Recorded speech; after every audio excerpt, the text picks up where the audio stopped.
I remember when that Wiki incident happened with that Navy officer, and many military past generals were saying is an abuse to the power or the strength of the Nigerian military. It's an abuse to the military. And so many people were coming out, even civilians were saying it's an abuse to the military.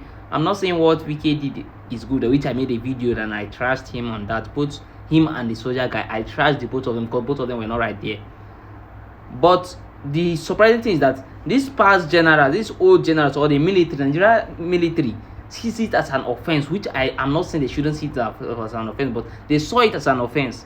But the anger part is that they didn't see the attack on a serving general as an offense, where the ISWAP led an attack to a camp of a full camp of military personnel, on unalive all of them, not even one person escaping it, and capture the general, a lieutenant general, captured him and still hide him.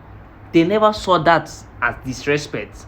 The IDB, them, the big old former generals didn't see it as a disrespect or a talk down on the military.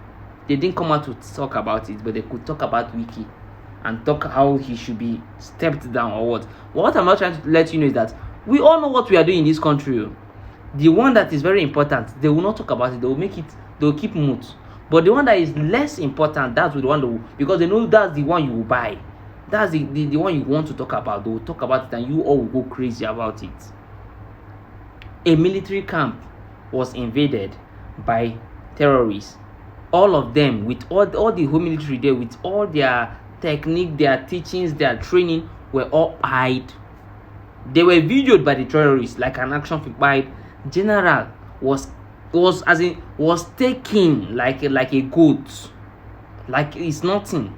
And the funny thing is that we haven't had any comeback from the military up till now. Because if this thing was to happen in a working country, I tell you that will be the end of that terrorism in that state or in that country, because the military will see it as a disgrace. As in, these people pour spit to their face, unaliving them and making video of it, taking a whole general. What the US will never allow. What even countries that are not even Ghana will allow such a thing. What Cameroon will not allow. What Saudi Arabia will not allow. What China will not allow.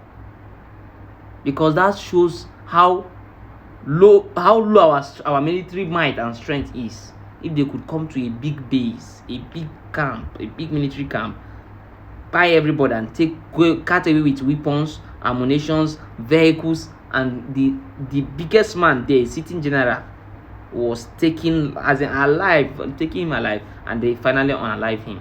It's a shame.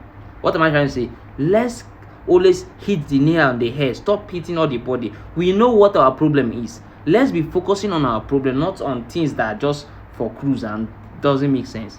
Yes, VK and the Navy guy, we shouldn't even talk about them, because the Navy guy is in there for the interest of the country. He's in there for the interest of a general's land. If that general was a poor man like me and you, if it's any of us that owns that land, he will never be there. VK himself is doing that for his own craziness again, which trying to show he's drunk in power. But let's be focusing on the main thing.